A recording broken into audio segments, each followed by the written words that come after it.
Israel ने Iran पर एक और बड़ा हमला किया है, जिसके बाद ईरान में हवाई सुरक्षा सक्रिय कर दी गई है। सरकारी मीडिया के अनुसार तेहरान के दक्षिणी भाग में मिसाइलों को रोक लिया गया है। इस्फहान के परमाणु रिएक्टर हमला हुआ, साथ ही तेहरान के मेहराबाद हवाई अड्डे के निकट एक विस्फोट की आवाज सुनी गई। ईरानी मिसाइल हमले के बाद पूरे इजराइल में हवाई हमले के सायरन बजने लगे हैं। पूरे यरूशलेम में विस्फोटों की गड़गड़ाहट सुनी जा सकती है और इजरायली टीवी स्टेशनों ने मिसाइल हमले के बाद तेल अवीव में धुएं के गुबार उठते दिखाए हैं। हताहतों की तत्काल कोई रिपोर्ट नहीं मिली। सेना ने कहा कि दर्जनों मिसाइलें दागी गईं। आना के मुताबिक नेतन्याहू को देश से बाहर ले जाया गया है। उन्हें देश के बाहर किसी सुरक्षित जगह पर ले जाया गया है। ईरान की सेना वायु रक्षा कमान ने घोषणा की है कि गिराए गए जेट विमान F-35 आदिर हैं। ईरान ने ऑपरेशन सादिक प्रोमिस 3 के जरिए ये पलटवार किया है। ईरान के सुप्रीम लीडर खामेनेई ने कहा कि इजरायल को सजा दिए बिना नहीं छोड़ेंगे, हमारी सेनाएं उनके लिए मुश्किलें खड़ी कर देंगी।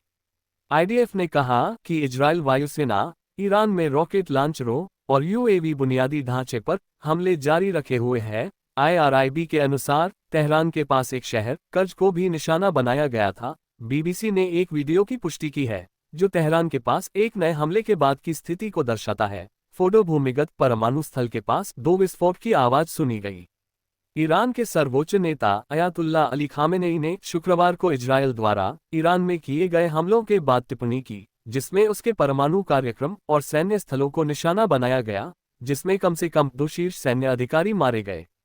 IDF ने बयान जारी कर कहा कि ईरान से इजरायल राज्य के क्षेत्र की ओर दागी गई मिसाइलों की पहचान की थी। रक्षा प्रणालियां खतरे को रोकने के लिए काम कर रही हैं। लोगों को निर्देश दिया गया है कि वे संरक्षित स्थान में प्रवेश करें और अगली सूचना तक वहीं रहें। सुरक्षित स्थान को छोड़ने की अनुमति केवल स्पष्ट निर्देश के बाद ही दी जाती है। सेना के निर्देशों का पालन करना जारी रखें। IAF के लड़ाकू विमानों ने खुफिया निदेशालय से सटीक खुफिया जानकारी के आधार पर इस्फहान क्षेत्र में ईरानी शासन के परमाणु स्थल पर हमला किया। इस हमले में धातु यूरेनियम उत्पादन की सुविधा, बुनियादी ढांचा, प्रयोगशालाएं और अतिरिक्त बुनियादी ढांचा नष्ट हो गया। ईरानी वायु रक्षा प्रणाली ने तेहरान में इजरायली ठिकानों पर हमला किए जाने के बाद ईरानी नागरिक इजरायल मुर्दाबाद के नारे लगा रहे हैं। ईरानी राष्ट्रपति मसूद पेजेशकिन ने कहा कि इजरायली आक्रामकता के प्रति ईरान की प्रतिक्रिया कठोर होगी। सर्वोच्च नेता अयातुल्ला खामेनेई ने जनरल आमिर हतामी को ईरानी सेना का सर्वोच्च कमांडर नियुक्त किया है। हतमी 2017 से 2021 तक ईरान के रक्षा मंत्री थे। फ्रांस के राष्ट्रपति इमैनुएल मैक्रोन ने कहा कि हम ईरान के परमाणु कार्यक्रम पर बातचीत फिर से शुरू करने का आह्वान करते हैं। हम ऐसी दुनिया में नहीं रह सकते जहां ईरान के पास परमाणु बम है, क्योंकि ये हम सभी की सुरक्षा के लिए खतरा है। ईरान में UAV प्रक्षेपण के लिए बुनियादी ढांचे पर हमले का फुटेज IDF ने जारी किया है। वहीं ईरान के supreme leader Ayatollah Ali Khamenei ने इजरायल को कड़ी चेतावनी देते हुए कहा है कि इजरायल के हमले का कड़ा जवाब दिया जाएगा। इजरायल के प्रधानमंत्री बेंजामिन नेतन्याहू ने कहा कि इजरायल ने ईरान के परमाणु ठिकानों पर हमला किया है। ये कार्रवाई इजरायल की सुरक्षा के लिए की गई है, क्योंकि ईरान परमाणु हथियार विकसित करने की कोशिश कर रहा था।